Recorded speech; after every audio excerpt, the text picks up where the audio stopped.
कानपुर में state GST की सचल दल इकाई की कार्रवाई से व्यापारियों में आक्रोश। जीएसटी कमिश्नर को दिया ज्ञापन। कानपुर में स्टेट जीएसटी की सचल दल इकाई द्वारा छोटी सी कमी के नाम पर गाड़ी पकड़ने व गाड़ियों को पकड़कर विभाग लाया जाता है और पेनल्टी जमा कराने का दबाव बनाया जाता है। व्यापारियों ने बताया कि पकड़कर बावजूद 129 पेनल्टी जमा करने का दबाव बनाते हैं। इसी के तहत शहर में घुसकर एसआईबी की टीम द्वारा कुछ गाड़ियों को पकड़वाया गया है। गोदाम व दुकानों में जाकर मिलन में थोड़ी बहुत कमी बताकर पेनल्टी व टैक्स जमा कराने का दबाव बनाया जा रहा है। किसी भी वर्ष व्यापारियों व उद्यमियों को नोटिस भेजकर देखा कि मिलान के लिए कार्यालय बुलाया जा रहा है, जो कि नियमावली में नहीं है और कहीं ना कहीं व्यापारी व उद्यमों का उत्पीड़न है। स्टेट जीएसटी के सचल दल इकाई द्वारा थोड़ी सी कमी के पर गाड़ी पकड़ने व धारा 129 के दुरुपयोग न किया जाए और धारा 129 का सरलीकरण किया जाए। पूर्व की भ्रांति प्रातः 7 से रात्रि 12 बजे तक शहर की सीमा में जांच न की जाए। विभाग के एसआईबी द्वारा दुकानों, गोदाम, फैक्ट्रियों में जांच में पेनल्टी जमा कराने का दबाव न बनाया जाए। नियम के विपरीत किसी भी वर्ष में व्यापारियों और उद्यमियों को नोटिस भेजकर टैक्स के मिलान के लिए कार्यालय न बुलाकर केवल ऑनलाइन जवाब दिया जाए व उन नोटिसों का निस्तारण किया जाए। प्राइम संदेश न्यूज से संवाददाता अफजाल हुसैन की रिपोर्ट। देखिए, पिछले 6 माह से लगातार खासकर कानपुर उत्तर प्रदेश के अंदर व्यापारियों को परेशान किया जा रहा है। उसका कारण ये है कि जीएसटी का जो कलेक्शन है उत्तर प्रदेश के अंदर, खासकर अगर हम लोग कानपुर की बात करते हैं तो जितना टैक्स कलेक्शन होना चाहिए था उसका 125% टैक्स कलेक्शन ऑलरेडी इनको मिल रहा था।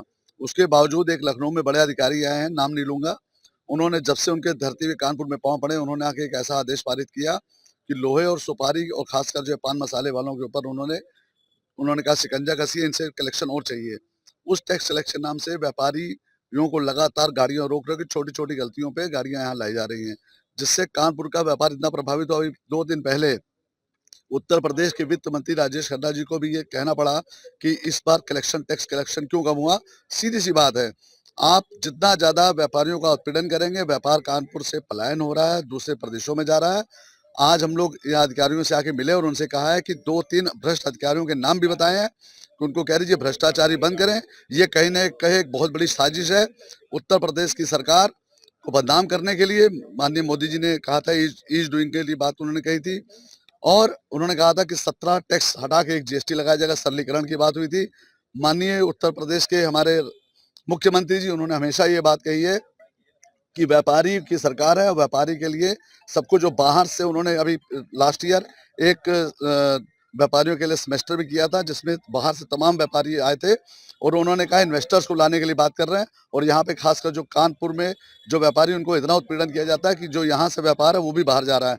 तो आज अधिकारियों को कहा गया, कर ये नहीं अपनी मनमानी पे नहीं माने तो निश्चित रूप से उन व्यापारियों के नाम हम लोग जो है मुख्यालय में जाके देंगे और माननीय मुख्यमंत्री जी से भी उसकी शिकायत करेंगे। अभी पिछले शनिवार को एक विशेष अभियान कानपुर में चलाया गया और हमें लगता है कि प्रदेश के कुछ और जिलों में भी चलाया गया होगा, लेकिन कानपुर में जो जानकारी है उसमें कई गाड़ियां पकड़ करके यहाँ लाई गई। ऐसी एक गाड़ी लाई गई जिसमें 12% जीएसटी लगा था और वो 18% बता के लाई गई कि इसमें 18% होता है, जबकि 12% ही था। उसको 2 दिन फालतू खड़ा रखा गया। जब बहुत कहा सुना गया तब वो सोमवार की शाम को छूटी। इसी तरह और गाड़ियां भी खड़ी हैं, कुछ गाड़ियां और छूटी। कुछ गाड़ियों में जबरन, हम लोगों को बाद में पता चला कि जिसमें माल ज़्यादा था, 600 बोरी था सीमेंट का और 30 बोरी में उन्होंने जमा करा करके ज़बरदस्ती जमा करा लिया 15,000 रुपये, जबकि उसमें जमा करने का कोई तुक ही नहीं बनता था। उस व्यापारी ने बाद में बताया। इसी तरह कुछ गाड़ी एक इसकी भी स्क्रैप की भी खड़ी हुई है या लोहे की खड़ी हुई है। उसमें भी सब कुछ बताने के बाद हाईकोर्ट के आदेश है कि 7 दिन में ई इनवाइस जारी किया जा सकता है। बिल थे और उसमें पोर्टल काम नहीं कर रहा था, उन्होंने तुरंत जारी कर दिया। हाईकोर्ट के आदेश को बताने के बाद गाड़ी अभी तक छूटी नहीं। मूव 7 जारी कर दिया कि हमें भी मालूम है कि नियम के तहत मूव 7 में जवाब देना पड़ता है, तब कोई भी डिसीजन होता है।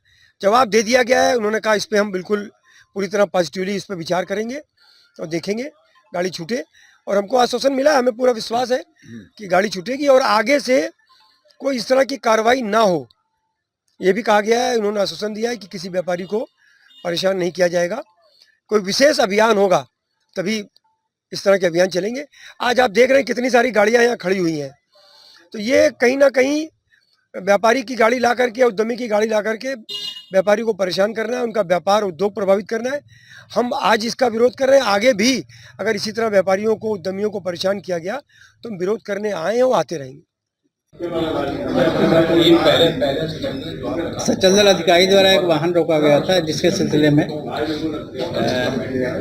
व्यापार मंडल को शिकायत थी और वो शिकायत लेकर ये लोग आए थे।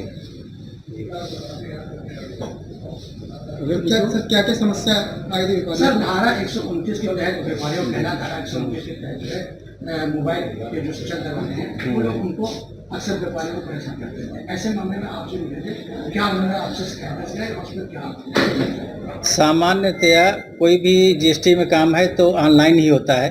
जब भी गाड़ी रोकी जाती है उसके आधे घंटे के भीतर इंटरसेप्शन जारी कर दिया जाता है और उसके बाद फिर जो है 1 हफ्ते का टाइम होता है नोटिस इशू करने का। तो नोटिस इशू किया गया है, व्यापारी ने जवाब दाखिल किया है। अब जवाब के ऊपर सचल दल अधिकारी जिन्होंने गाड़ी रोकी उस पर विचार करेंगे और नियमानुसार उस पर निर्णय लेंगे।